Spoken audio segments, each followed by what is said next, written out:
Assalamualaikum and a very good afternoon to everyone who is watching. Welcome to another session of Sarawak Authors Highlight in conjunction with Sarawak Authors Festival 2022, where we will celebrate the local authors that we have here in Sarawak. And today we have another special guest with us here today, another local author, Mr. Eddy Puah. Yeah? Hi. Hello, how are you, sir? Very good. Thank you for having me. Thank you very much. It's an honor. Thank you for spending your time here with us today. Right. So today we will talk about all the works that Mr. Eddy has produced and his experiences in writing. Right. So let's get into it. Yeah. Right. Shall we? So can you introduce yourself and a little bit about your background? Okay. I'm Eddy Puah. First off, I'd like to say. I find the title or the gelaran author like, wow, I'm not. I'm just a writer at best, a compiler most of the time. But thank you very much for considering me as an author. I go, I'm a local guy, went to SMK Secretariat in Cebu, been here all my life, finished upper 6, came out to work, started off as a banker. But I guess numbers don't talk to me, words sing to me. So after 6 months, decided to quit and went to Kuching to work as a journalist. A few of my friends were there from Cebu, and we were working for People's Mirror. Yes, because we were the English at the last batch, so able to write a bit. So I was there in journalism for about 10 years, came back to Cebu, then started working for a politician and went into the corporate world. So that's about my 20 over years in working. Yes, 20 over years. Okay, so can you share with us a little bit about your experience in writing and any of your published works? Okay. Yeah. Writing, I think, came quite naturally to me. Because when I was in school, you know, kalangan, essay and all that, and I somehow was able to, well, like I said, I can write better than I can calculate. So the teachers in Secretariat were very encouraging. We were given a lot of room to write. After which I came out, I mean, joining the newspaper as a journalist was again a very natural step. So from there, you get a lot of practice. There were good editors teaching me right from the start. Eldred Chan, Desmond Davidson, Eddie Hu, all these people. And went on to Sarawak Tribune. There was, of course, Francis Seah, the current State Legislative Assembly Speaker, is it Dato' Amar or Tan Sri? Asfia Awang Nasa, fantastic writer. All these, there were a lot. So over 10 years, you learn to hone your skills. Writing for newspapers and then doing articles for corporate organizations. That's how you start. I think you should always start off small, then you build it up. True. That is basically like that. Then when you join the corporate world, there's actually a lot of writing. A lot of people think that being a writer, you know, oh, you must be super creative. Yeah, I mean, if you're writing storybooks, right? Yeah, fiction. But you practice by writing short, simple sentences and all that. That's how I began. And in the corporate world, actually, for corporate report, they don't want you to be long-winded, straight to the point and all that. But sometimes therein lies the difficulty. How do you condense 1,000 words into like 50 words? Yes. So practice. It's always about practice. Practice. Okay. So you mentioned your experience over 20 years, right, for writing. So what has pushed you to continue writing? Besides the guidance from your teachers and your experiences in school? Passion. You must have the passion for anything you're doing. When you don't have the love for what you're doing, it's a bit of a struggle. You're doing it for the sake of doing, or you're doing it to put food on the table for your family. It becomes a bit of a struggle. But when you love something genuinely, it doesn't seem like a sacrifice anymore. So again, working in the different places that I've worked, even up to today, I've been called upon to write. So keeps my writing skills, I hope, getting better. I certainly hope so. Sure, it does. And is there any certain topics that you're very passionate about? Politics in general is something interesting to write, but you have to be very careful, because a lot of writers tend to say that, oh, I'm neutral, but I don't think you're ever neutral. You will always be leaning towards one side or the other. But I think they do try their best to present both sides of the argument. So I don't really go into that, having left the newspaper industry for over 20 years, almost 20 years. I like writing about Cebu in general, because this is our hometown, and there's so many little things here and there, this and that. As you were mentioning earlier, why do foreigners write about us, but we don't write about ourselves? When we have so many things to write about. And I guess it's because when you see on an everyday basis, right, familiarity breeds contempt. You feel that it is like the Rejang River, so what is there, right? But when visitors come, they go like, holy smoke, that's a river that looks like a sea, it's so big, that kind of thing. So maybe we need to do a little bit of traveling outside, then come back, then you get to appreciate. Self-appreciation. I think that's very important to all the people in Cebu or Sarawak for that matter. The grass is not always greener on the other side. Let's look at our own backyard, our own kampong. It's beautiful in its own way. So I guess those are the things that I would enjoy writing about. I see. And that's good, because again, as you mentioned, we need to have passion in the things that we do, right? Okay, so is there any achievements or that you would like to highlight over your 20 years of experience in writing? Achievements? Don't know whether to call it achievements or not, but winning the Shell Kenyalang Journalism Award in '96, that was something I was very happy, very proud about. Yes, when it was the award. Then picking up the Azam Best Writers Award as well for the shipbuilding industry. That's one of the things that's about Cebu locally, shipbuilding. Very happy. We're talking about achievements in writing. But above and beyond all of this is the joy of having people read your writing. Yes, exactly. And then they enjoy, and then they go like, if you're writing something, say about food, then somebody reads it, and then they text you, or they say, hey, I read this article, and I was feeling so hungry. You feel very happy. Or when you talk about a longhouse in Bawanasan, how the river meanders, and then a friend called, hey, you should bring me there. I think that for me is the highest achievement a writer can get, maybe, for me, in my own simplistic way. True. A piece of writing that could evoke emotions, right? Indeed. In the readers. And when it does that, you feel that sense of pride. Yes, that sense of success, right? Indeed, Yeah, true. Okay, so that's great. That's great to hear about the awards. So, is there any other hobbies that you enjoy aside from writing? I'm a rather diverse and naughty boy in my younger days. I was a DJ. I love music, but I can't play music. I love listening to music. So, work as a DJ for quite a long time, for about 4 or 5 years prior to leaving school, from 5, We're all from rather humble background, so you have to work to earn your pocket money, and it was fun. Music is something I enjoy listening to.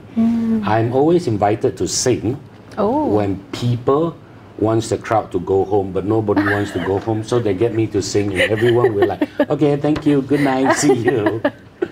So that's my job. I see. No, I'm sure you're a good singer. You could maybe. When you have an event that nobody wants to leave, you call me, I'll help. Okay. So, is there any specific genre of music that you like? Not really. I mean, good music is good music. I mean, to True. my taste. So anything from the 60s, 70s, 80s, 90s, even techno music, certain techno music, EDMS music, even Korean songs. Some, not nice. all. And I guess having a young daughter listening to songs like this, so among my peers, it was like Blackpink.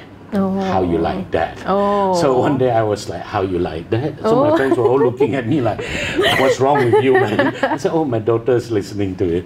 I guess music, open-minded. Then certain songs you may not like because it's not our era, but after a while you get used to it. It's fun.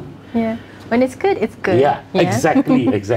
So it's like, okay. Okay.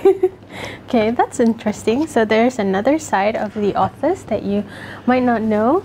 So that's that's something that is a plot twist. Yeah. Okay. So all right. So let's get into the books, right? The works that you have produced and published and written. Okay. How many books have you wrote and published? I've it's not many, or we can basically count here. Directly will be 1, 2, 3, 4. Basically 4 direct work, and then another one, earlier one, is actually collaboration. So it's about 4, which is all about Cebu. Are there any articles that you've published as well? Yeah, over a 10-year period when I was a journalist, a lot. Did feature stories, news stories, corporate write-ups. A lot. Okay, so that would be 4 of these, and then multiple articles over time. All right. So, can you introduce us to all of the works that This was actually the first. It was actually under the leadership of the late Dato' Robert Lau, who was the chairman of the Cebu Municipal Council. I would like to thank him first and foremost, and above and beyond anyone else. I was from a journalist. I was still a journalist then. Then he asked me to do this, which is basically, if you look back at it now, back then it seemed so cool, right? Now you look back, I mean, the layout and all that. But this was then it was cool at the time. Yeah, right? It was cool at that time, the layout. So what the late Dato' Robert Lau wanted to do was to do a listing of the corporate leaders in Cebu. He was hoping to get some of them who have migrated overseas to come back and help with Cebu's regeneration. So I think the late Dato' Robert Lau was very visionary in that sense, and he's the type who will never say die, no matter how difficult or what. Then he'll be like, Eddie, no. I'll be like, huh? How do I know them? He says, don't worry, I will get them for you. Those that you know, you interview. So with a journalism background, it became easier. So this was more like a souvenir magazine kind of thing. But from there, it gave you the courage. Like, hey, okay, not bad. My first little magazine. From there, we went on to the Cebu book, which, from there I think we went on to this, Sarawak, an area perspective, which was done by someone else. Then they contacted me to do the caption for the pictures. I was like, okay. There was a little bit of pocket money there. Okay. Oh yeah, pay authors. Please pay them better. Authors need to feed families too. So from there on, it expanded to about Cebu and O. And again, this was under the leadership of the late Dato' Robert Lau again. You see, he is the kind of guy who was probably way ahead of his time. He was recording things. Because he said, if we do not come up with books, of course back then the internet was not that advanced. He says you will lose everything. So at least a book is there for you to fall back on. So this is about my alma mater, Sacred Heart School. This I'm very proud about. And it was premised upon an earlier book written by one of the Irish brothers, Brother Hilary, 75th anniversary. So it tells about the history of our school, what our school went through and all that. Yeah? So you know, Sacred Heart boys always have a lot of pride. So when you get to write a book about your own school, so it was a very fun project, very tight deadline and all that. From there, Datuk Robert Lau proceeded to wanting to write about Cebu. So he was like, think of what we can sell, how we can sell Cebu to investors, and that's how.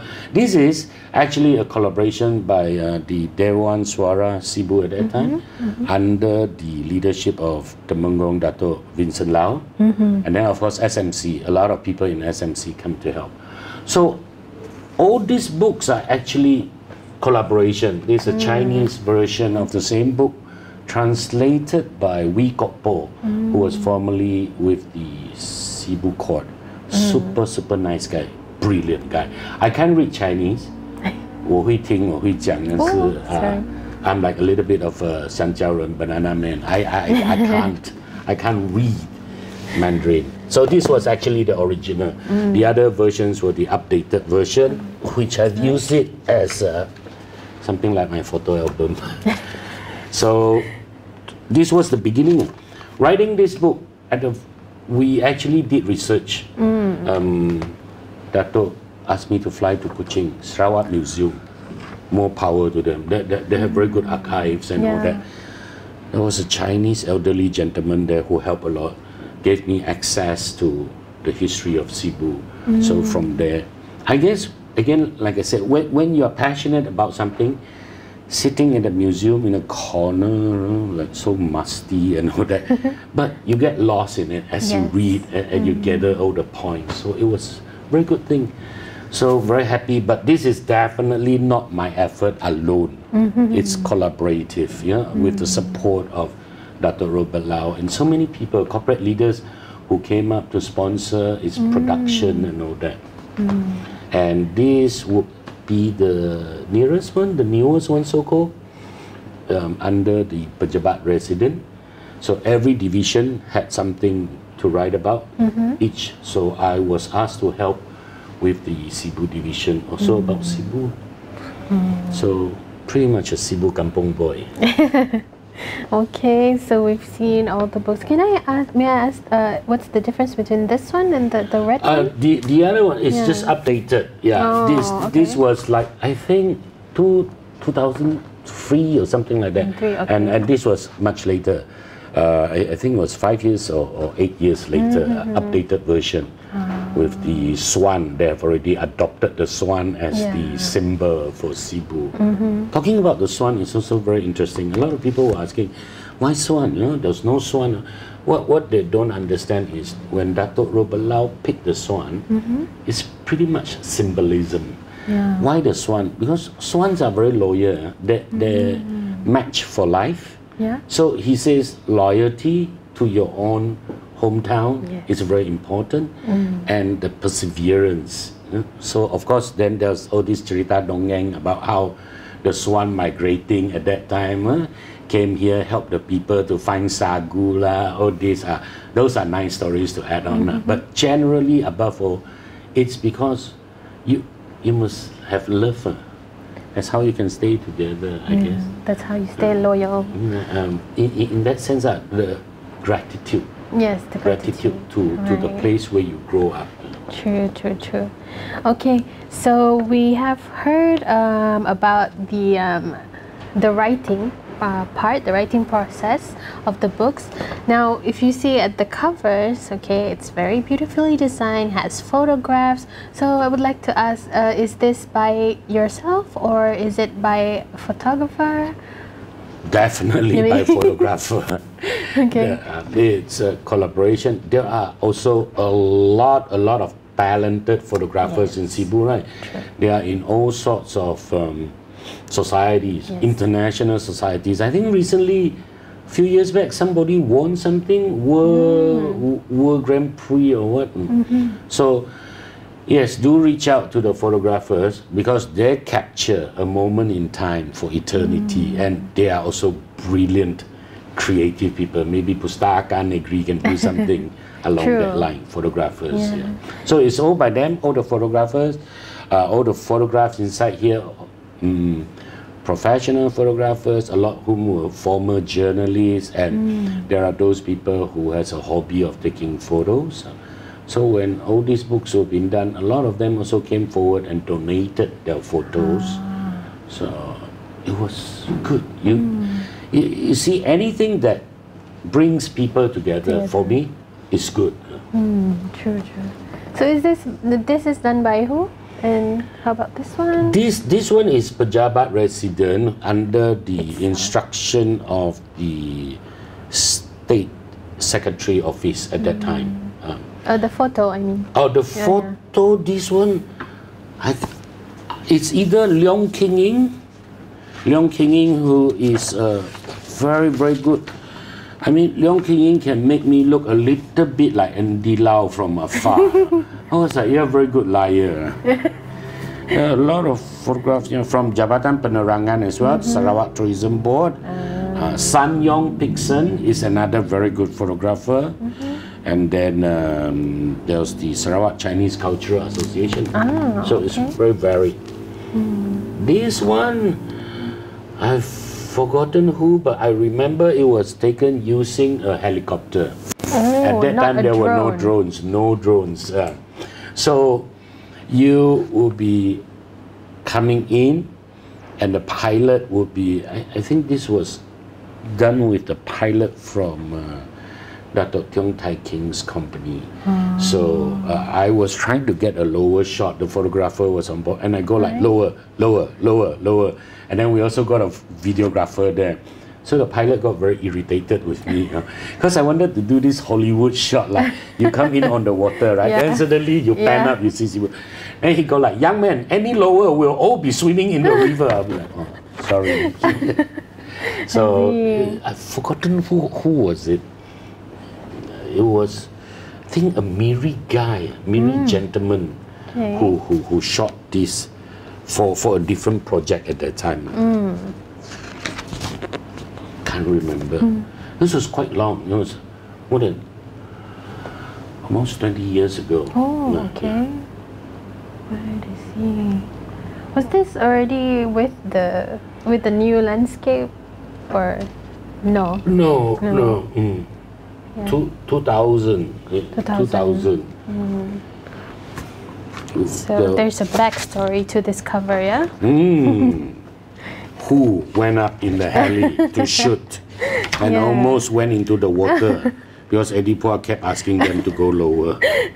That's very interesting. Like we as a reader, you never wonder about the covers. You just think, oh, maybe it's from somebody or it's from Google or somebody who gave the picture, but actually behind the story, there's a lot of stories. It involves helicopters.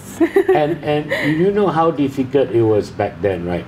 Because now you have drones, you can go up anytime you want. Back then, you have to book the heli. After that, if the weather goes bad, you can't shoot anymore. Or if you're going out, then the cloud comes over, you can't shoot again. So, and there were height limitations and all that. But with drone, it was like, wow. So and many you can things stay changed. safe at the ground. You don't need to be above the river. Okay. So that's the backstory, for the covers. Okay, so is there any one of these books that you would like to highlight to our viewers? Not particularly, but I mean, if you want to find out more about Cebu, this would be a good fallback reference material. So this, in fact, when they did the Cebu Heritage Museum at the old SMC building, they used this book as the basis for all the displays about the various communities, the history of Cebu. So it's important to have books like this to record, so people, future generations can use it as reference. Yeah, true. And actually, Mr. Eddy, I knew you from this book, the Cebu, A City in the Making. I saw this book at a local bookstore, and I was like, yes, we need that book for our special collection here in Pustaka. And so when you reach out to me, I was like, you know, like two things, scam, but then what's there to scam? Oh, wow. So thank you. I feel very proud when you reach out. And thank you as well for accepting our invitation, right? Because I was scared too, because I reached out to him via Facebook, so it can be like scam as well. But we can always verify, right? We can always check. And I went on Pustaka Negeri to check, are there really such people there? So always be careful, check. Yes. So we did try and contact you via Facebook, because that's the only place that we could find, right? So fortunately we could meet today and have this recording, right? In conjunction with Sarawak Authors Festival. All right. So for these books, right? Where can our viewers get them? Or can they contact? I do know that Cebu Municipal Council has the biggest collection, because at that time they were the coordinating body. So I do believe that Cebu Municipal Council is the place to go.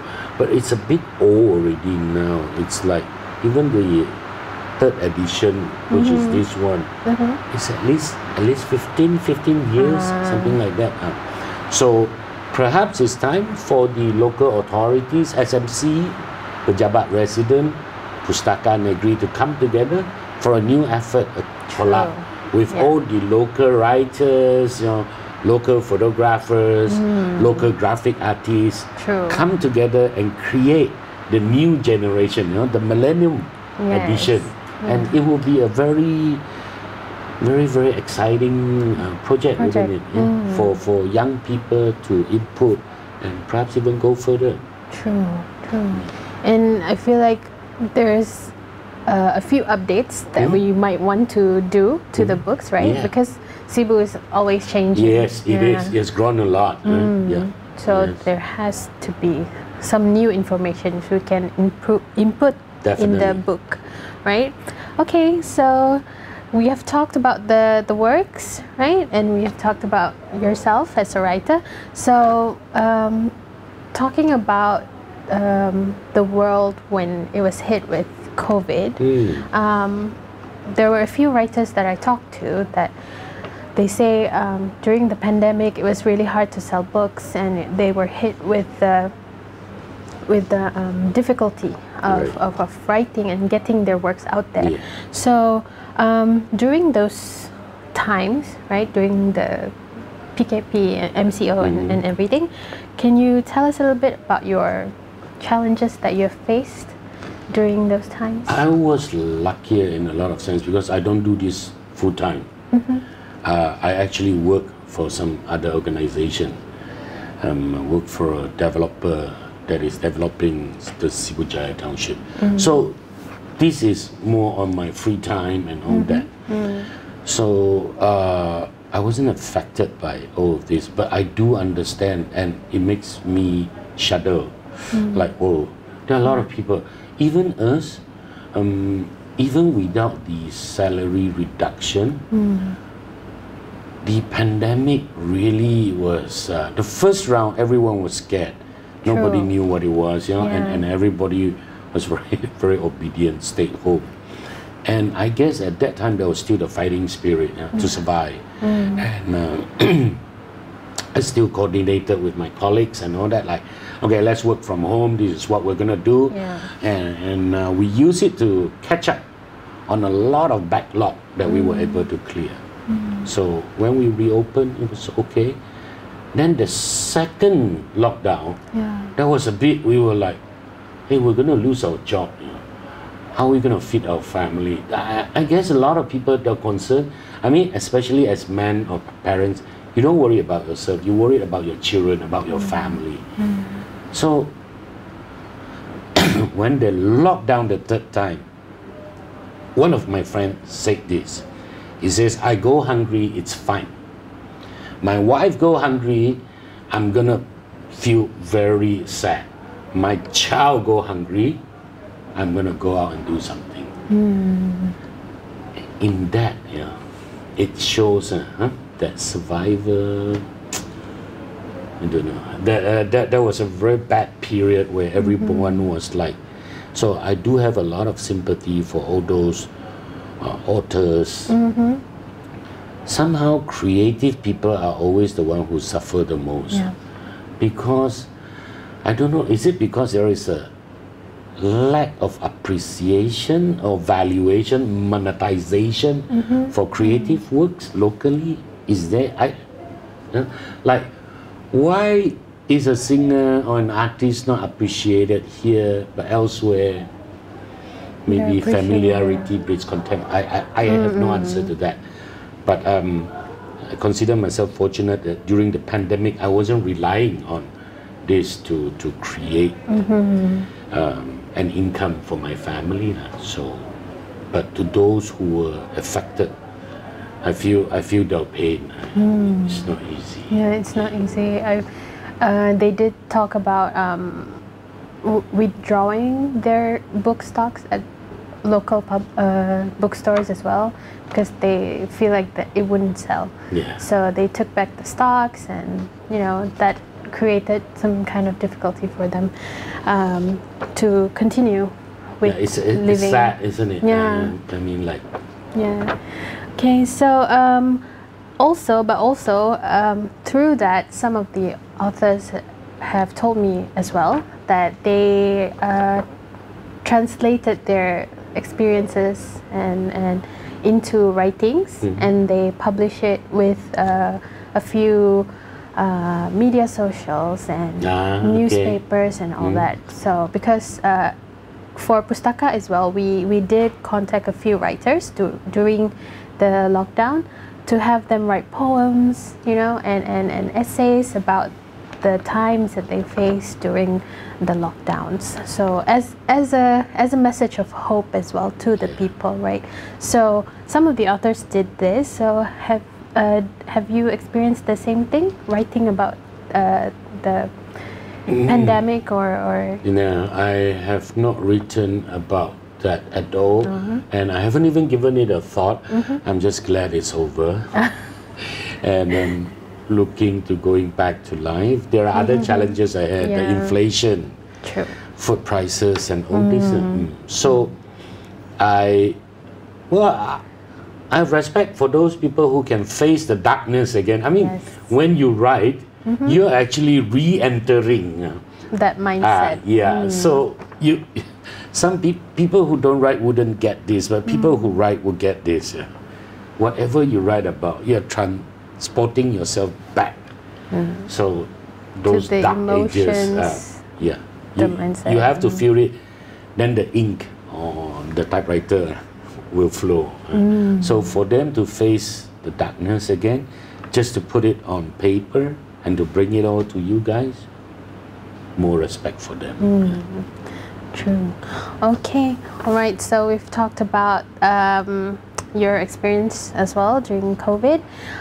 Okay. So can you give us a little bit of advice or advice to the people out there who would like to start their writing journey?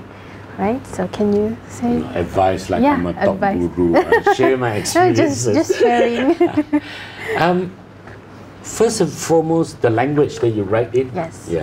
Be it Mandarin, English, Bahasa, Melayu, Hindi, whatever.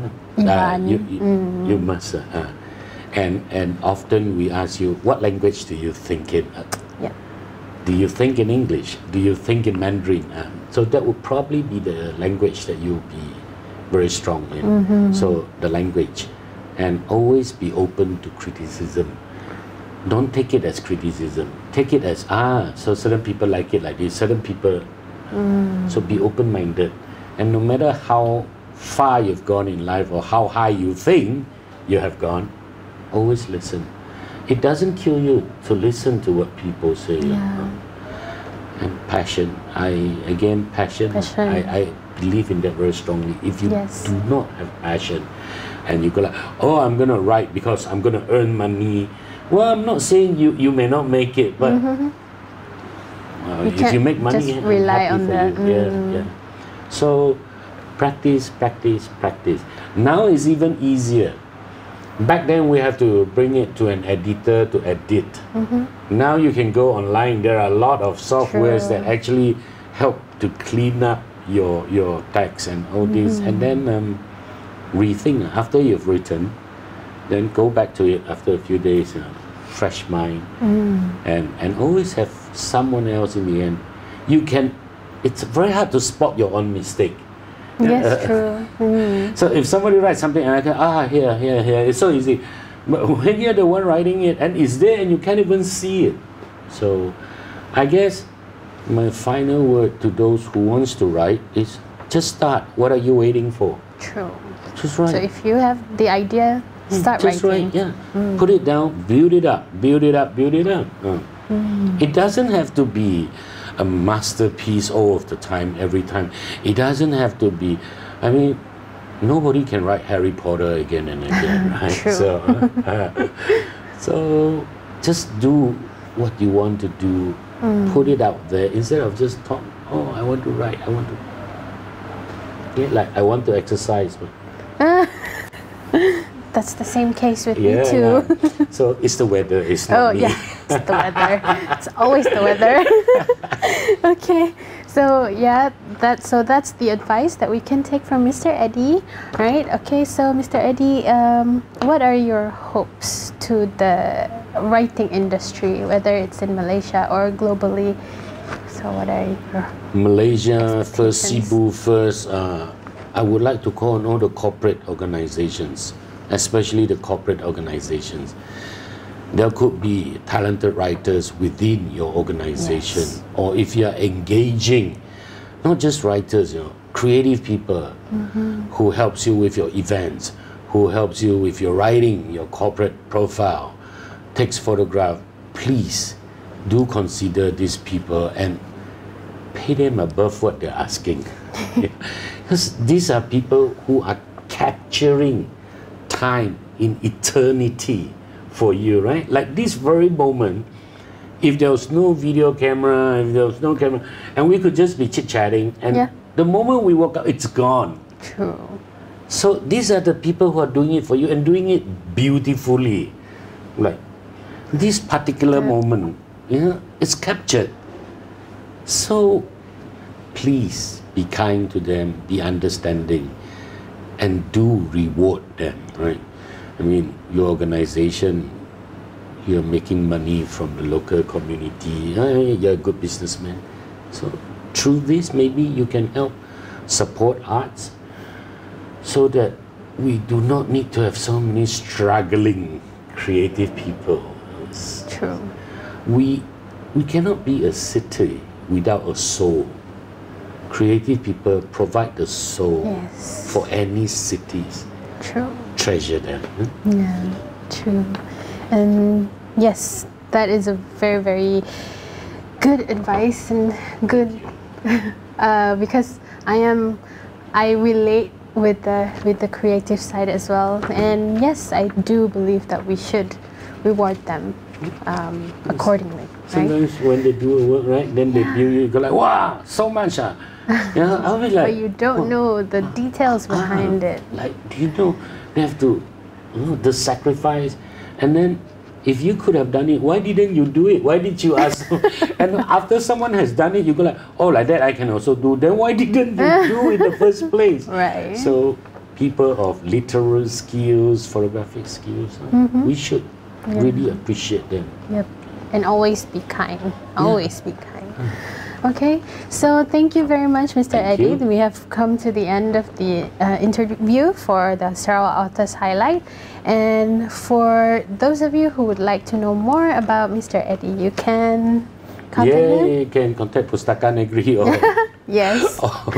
why would you want to know about me? I'm a nobody. Anyway, I can be reached at eddypuah69@gmail.com. Well, we can talk. Yep. Easygoing guy. Yeah, very easygoing, and I'm very Thank good. you. This is my first time meeting Mr. Yeah, Eddy yeah. as well, and the conversation just flowed. Oh, yeah, you're good. You're a very good interviewer. I'm like impressed. Yeah. Thank you. Thank you. Okay, so for those of you out there, please don't forget to join us for Sarawak Authors Festival happening from 24th until 29th October, and join us for all the activities that we have lined up for you guys. Okay, until next time, we'll see you again in Sarawak Authors Highlight. Thank you, Mr. Eddy. Thank you. Okay, bye. Bye-bye. Untuk diisi ruang